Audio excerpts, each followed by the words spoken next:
ఆ నెల నేను నడయాడిన ఈ నెల భద్రాచలంలో నా పాత్రికేయులందరూ వచ్చేసి ప్రెస్ మీట్కి ముందు ఫస్ట్ టైం మీ అందరి ముందు కూర్చొని మాట్లాడుతున్నాను. ఇప్పుడు వేదికల మీద ముందు చేసిన ఫస్ట్ ఆఫ్ ఆల్ మీ అందరికీ కృతజ్ఞతలు తెలియజేస్తున్నాను. ఇచ్చేసిన విలేకరులందరికీ. ఇవాళ మాది ఉమ్మడి ఖమ్మం జిల్లా అనిశెట్టిపల్లి గ్రామం నాది. నా పేరు జల్లారపు రమేష్. కాలక్రమేణా మిమిక్రీ చేస్తుండేవాడు కాబట్టి మిమిక్రీ రమేష్గా పాపులర్ అయ్యాను. గత 35 సంవత్సరాలుగా మిమిక్రీ ఆర్టిస్ట్గా పనిచేశాను, జర్నలిస్ట్గా కూడా పనిచేశాను. ఆ రోజు నా పేరు జల్లారపు రమేష్. ఉమ్మడి ఖమ్మం జిల్లా కొత్తగూడెం మండలం, అంటే ఇప్పుడు లక్ష్మీదేవిపల్లి మండలం, భద్రాద్రి జిల్లా అనిశెట్టిపల్లి గ్రామానికి చెందినవాడిని.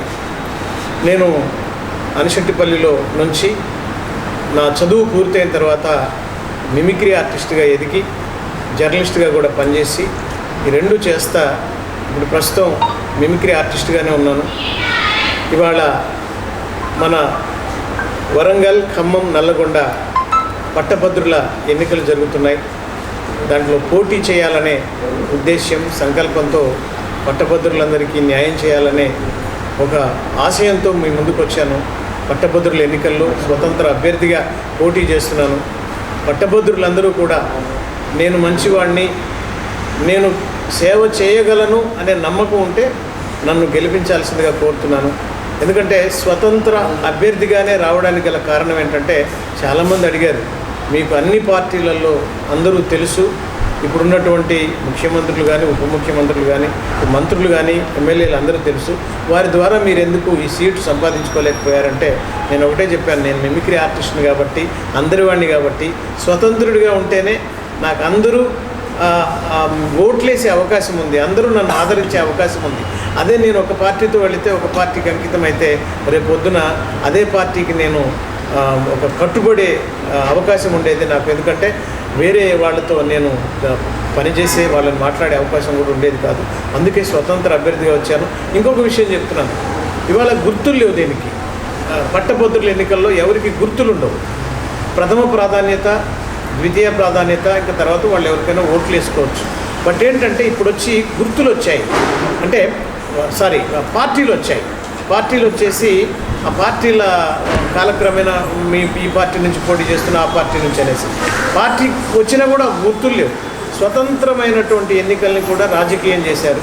ఆ రాజకీయం చేయడం వల్ల దీనికి ఎట్లా వచ్చిందంటే రాజకీయ రంగం పురుగుతుంది. కానీ నేను అసలైన స్వతంత్ర అభ్యర్థిగా పట్టభద్రుల నుంచి పోటీ చేస్తున్నాను. నాకు ఒక్కడికే అర్హత ఏంటంటే స్వతంత్రుడిగా, స్వతంత్ర ఎన్నికలు ఇవి, స్వతంత్ర అభ్యర్థిగా బరిలోకి వచ్చాను. ఒక మిమిక్రీ ఆర్టిస్టుగా 35 సంవత్సరాలుగా 2 తెలుగు రాష్ట్రాల ప్రజల్ని, అటు అమెరికా, ఇతర దేశాల్లో కూడా చేస్తున్నాను. అందరూ చాలామంది అభిమానులు ఉన్నారు. వాళ్ళందరూ కూడా నన్ను తప్పకుండా నాకు ఓట్లు వేయిస్తారని ఆశిస్తున్నాను. అటువంటి ప్రభుత్వాలు అందరూ కూడా నాకు స్నేహపూర్వకంగా ఉంటారు. వాళ్ళ దగ్గరికి ఎవరైతే ఉంటారో నిరుద్యోగులు వచ్చేసి మనకి సమస్య ఉందని చెప్తారో వాళ్ళని తీసుకొని డైరెక్ట్గా ఆ ముఖ్యమంత్రుల దగ్గరికి, ఆ ప్రభుత్వం దగ్గరికి తీసుకెళ్ళి వారి చేతనే ఆ సమస్యను అక్కడ చెప్పించి పరిష్కారం చేసే ఒక నిజాయితీ ఉన్నోని తెలిసిన నాకు వాళ్ళందరూ కూడా చేసే అవకాశం ఉన్నటువంటి వాళ్ళే ఉన్నారు, అభిమానులు ఉన్నారు వాళ్ళంతా. అలా ఇది దగ్గర ఉన్న పరిశ్రమలు చేయాల్సిన అవసరం అయితే ఉంది వాళ్ళ బయలాలో. దీని మీద మీరు ఏ రకమైన పోరాటం చేయబోతున్నారు గెలిస్తే?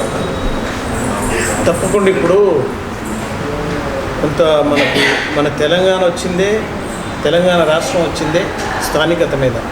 మన రాష్ట్రం మనకు కావాలి, మనం కొట్లాడి సంపాదించుకున్న తెలంగాణ మన రాష్ట్రం, మన ప్రాంతం మనకు కావాలి, మన నీళ్లు, మన నిధులు, మన నియామకాలు కావాలి.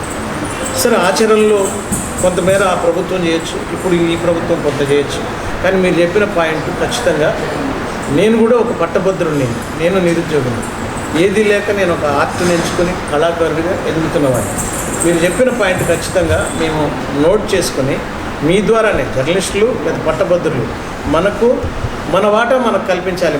మన పరిశ్రమల్లో మన పిల్లలకు కానీ మన ప్రాంతాలు ఏవైతే ఉన్నాయో మన హక్కు, అది మన స్వాతంత్రం, మా జన్మ హక్కు అని తిలక్ గారు అన్నట్టు ఉద్యోగం కూడా మన జన్మ హక్కు. ఖచ్చితంగా వాళ్ళు 20% కాదు 40% ఇవ్వాలి స్థానికులకి, 60% వేరే వాళ్ళకి ఇచ్చుకున్నా ఏం పర్లేదు.